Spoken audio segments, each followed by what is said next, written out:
Bhumika. Welcome again on Caffeine and Carrots. It's a pleasure having you with us. For everyone hearing in, we have Bhumika Arora from Rough Day Services.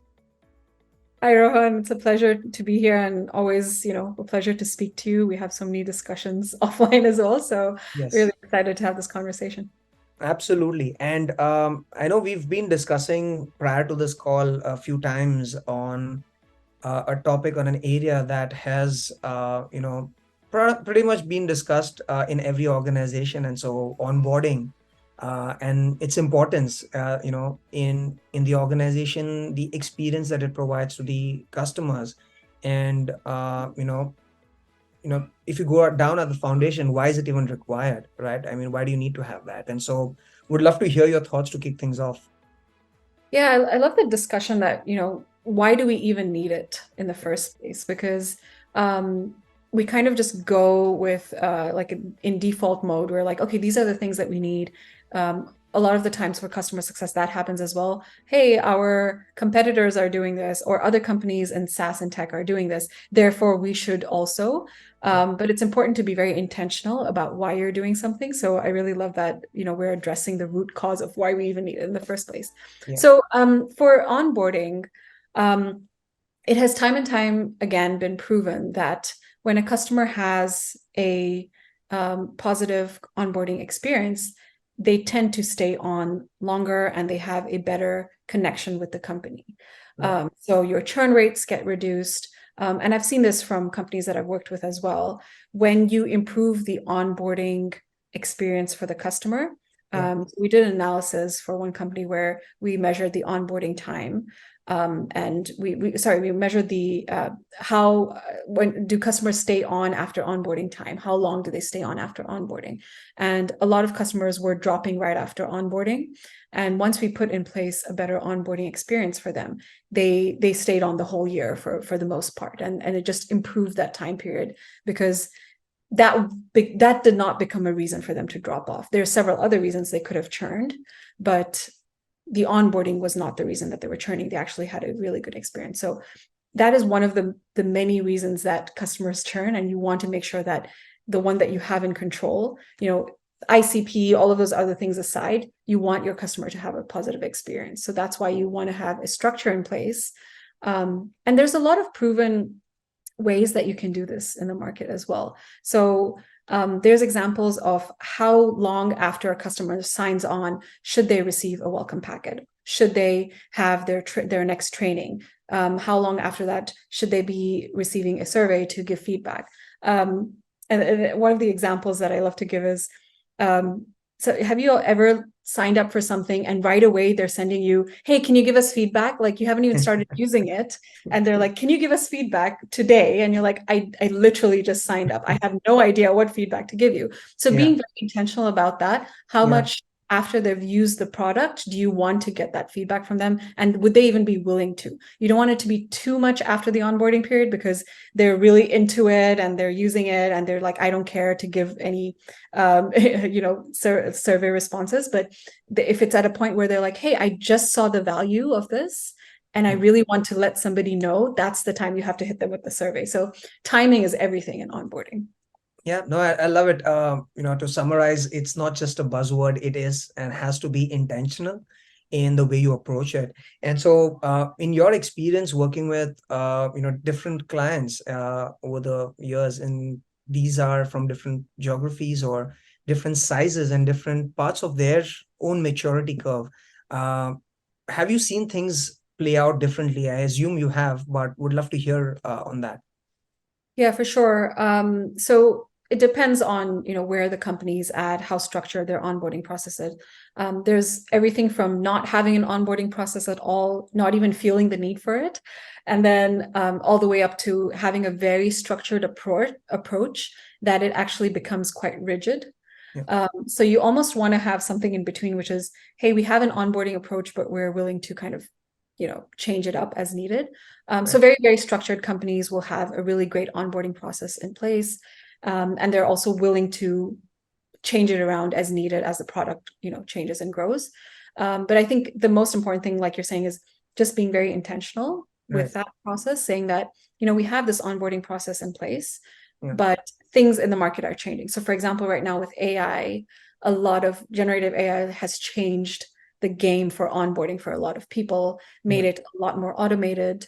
And so because of that, you can actually leverage that. So if you have a person, for example, doing onboarding, Yeah. and that has been your standard onboarding process, saying, no, we actually give what that white glove treatment and hold Yeah. your hand through the process. And you're like, you know what, we could probably automate some of these things. We could automate some of those touch points Yeah. without losing that connection. So yeah, so it depends on where you are in the process and what your thought process is. But if you're at the beginning of that, where you're trying to implement something to improve your onboarding process, Yeah. yeah, you're probably not very structured, and so you probably want to get that help to Yeah. make sure it's something that makes sense for you. Yeah, and I think the way we've seen it across, come across as well, it depends a lot also on the type of product, the type of complexity that the product has, for you to mix it up between a, high touch and a tech touch approach, and balance it out to make sure that, you're not automating everything where your product is so complex that I first of all don't understand your product, and now all the engagement that I'm having through automation, maybe it's email or pop-ups and stuff that happens, I still don't know what it is. I am clueless. And so it needs to probably also be balanced out based on the complexity of the product that you're selling as well. Absolutely. And I think even more than like complexity for sure, Yeah. but other than complexity, also what is your product? Is it sort of like a product-led company? So your product does all the talking and the work for you, or is it more of an enterprise solution that you're building out for the customer where you have to do more handholding? So again, it depends on what you're selling, because if I'm signing up for something like OpenAI Chat GPT, I think it probably does most of the work for itself. True. And then I don't need somebody to tell me how to use it. But yeah, there's always good to have like best practices in that part. But then if you have a very, very, like I'm sure with SmartKarrot, for example, you probably have to do a little bit more of like that enterprise handholding Yep. kind of training, which takes place in the onboarding process. Yep, absolutely. And so, you know, continuing that chain of thought into the size of organizations and where they are, is there a right time to put in an onboarding process in place? Should they have it right when they start selling the product? Should it be, learning from the experience of the first few customers and then deploying? What is a good time to, put in the process? Yeah, it's a great question, because you do learn from your customers. So most companies, when they just start out, they don't even have their ICP mapped out really well, their ideal customer profile. So Yeah. they're sort of figuring out, is this even the customer that we want to have? It's good to have some onboarding in place so that you can make changes as you go along. But it's really good to hear back from your customers, almost using them as partners to design the program for them, which is saying, hey, what would you like to see in your onboarding process? What could be improved? And I've noticed with some of the small companies, what tends to happen is, you have maybe like one person that you hired to do onboarding, CS, all of that great stuff. And if they do it really well, you kind of forget about onboarding. You're like, oh yeah, it's being done in the background. I think we Yeah. were talking about this, right? And then the moment that person leaves, it's Yeah. like, it's part of my language, but it's a shit show, right? Because you don't know what they were doing so well. Yeah. And there's nothing documented. So, and then you don't even know how to build a new onboarding process. So you're basically relying on that one person to do onboarding for that customer. So yeah, so documentation, I think, is the most important thing. Whether you start with an onboarding process, whether you get your customers to inform you, whether you do a combination of the two, Yeah. just document everything so that you know what's working, what's not working. Right. And then obviously like change it up as you go along. Yeah, and I think we were discussing on the same lines, how you prescribe based on each business and their processes, Yeah. creating custom onboarding playbook for them, and in some cases variations of these based on the different customer base that they address, customer segments that they address. So would love to hear a little bit more on that. Yeah.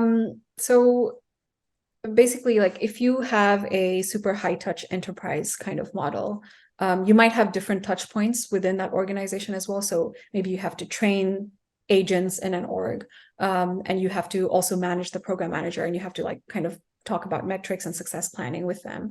And that starts to take place in onboarding itself, which is all right, now that you're signed up, or now that you want to sign up with us, basically, it's still kind of like testing, right? Like it's a test. The waters are still being tested, even though the sale has technically closed. So yeah, so with those those processes, you basically need different touch points for different people and different processes that you're building out. And again, it depends on what exactly you're working through. But yeah, you want to have different things like training, you want to have different touch points for metrics and success plans, and then also like getting feedback, like I mentioned, from the customer on what's working, what's not working. And you want to have more frequent touch points. Whereas as you start to get to the end of the onboarding process, you're going to have less frequent touch points. So it should be built in a way that you have implementations in place. You're doing all of that complex work up front so that they have an easier process later. But if it's like a different org where they're not it's not enterprise, it's basically self-serve kind of model. You just want to make sure that you have enough content that they're able to kind of self-serve and do their own onboarding for themselves. So you can use like courses or webinars. You can have office hours. Make it more of like a digital touch point. Right. And so I think you were showing also how you draft these out, break them down into different milestones or different phases, so to speak, to make it easier for people to, keep a track of, and stay consistent in their way of approaching this. And I think that was nicely done because it's easy for people to, take a look at and follow through. And so, you don't miss anything as part of that experience. Yeah. So the way that I sort of draft them when I work with companies is we do CTAs, which are call to actions. So your call to action, for example, could be you want to it's adoption. Okay, so adoption is one of them, that you want them to start adopting the platform. And then your playbook would be customer welcome. So how are you welcoming the customer? Like, are you doing the handover properly from sales? Are you creating a new company on the platform? Whatever needs to be done in that process, how are you welcoming the customer? And then the next thing would be, okay, the program launch. How are you doing success planning? So that would be part of still the adoption phase. But then this is like, so you're basically having different playbooks within CTAs. And then so your next CTA, for example, would be engagement. So after adoption, you're moving on to engagement. You're doing the kickoff phase. You're making sure that they're showing up to your onboarding calls, to your office hours, whatever it is. So there's definitely different playbooks within the CTAs, the way that we organize it, to make sure that it's addressing all of the different touch points that you need and the CTAs that you need. That's wonderful. To sort of sum it up, Bhumika, I know a lot of executives that I have interacted with, at the end of the day, are looking at the final value or return on investment. And so, if somebody's spending in the time, resources, the effort to actually put in this process in form of a playbook or variations of multiple playbooks, what metrics do they track or see to get see the value that they get out of it? Yeah, so there's a few things that you can use to gauge onboarding. So one is just onboarding time, like how long does it take? Again, shorter isn't always better. I just want to make sure that this is very clear. It depends on your product, your business, how long implementations should take. But yeah, shorter isn't always better, but the quality of that time period, right? So you have the time to onboard, and then what is the quality of the onboarding that comes out of it? You can do like a survey at the end of it, NPS or whatever it is, to get like your ratings, whatever you want to do at the end of that. But then also in the long term, so you have your short-term goals, which are from onboarding, but then you also have your long-term goals, which is ultimately to deliver value to the customer and make sure that they don't churn. So net retention from onboarding then becomes a metric. So you want to be able to measure how did the onboarding value play out in the long term for net retention. And so we've seen that, like what we're talking about, improving onboarding actually improves your churn rate and your net retention in the long term. So then you kind of have those two metrics that you can look at short term and long term. Yeah, no, that's a great point. You're right. It's not necessarily just how the customer begins, but their experience from the beginning that actually impacts their long-term association with you.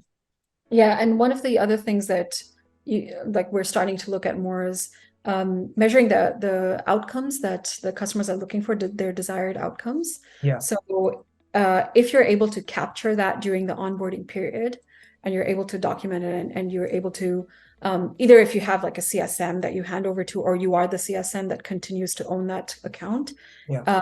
the fact that you are able to do that discovery and get that desired outcome from the customer actually holds value in the long term. So that is also a metric. Like, were we able to get the desired outcomes from the customer during onboarding? That actually becomes a metric for ROI as well.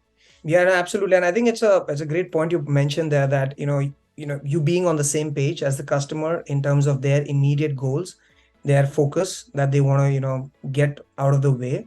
And so having that as part of the initial discovery, logging it out, mutually agreeing to work on, ensures that you're able to demonstrate the right value at the end of onboarding and then there on an ongoing basis. Yeah, for sure. And that's what we call success plans, right? So Yes. have you actually mapped out a success plan with Yes. goals that the customer actually wants?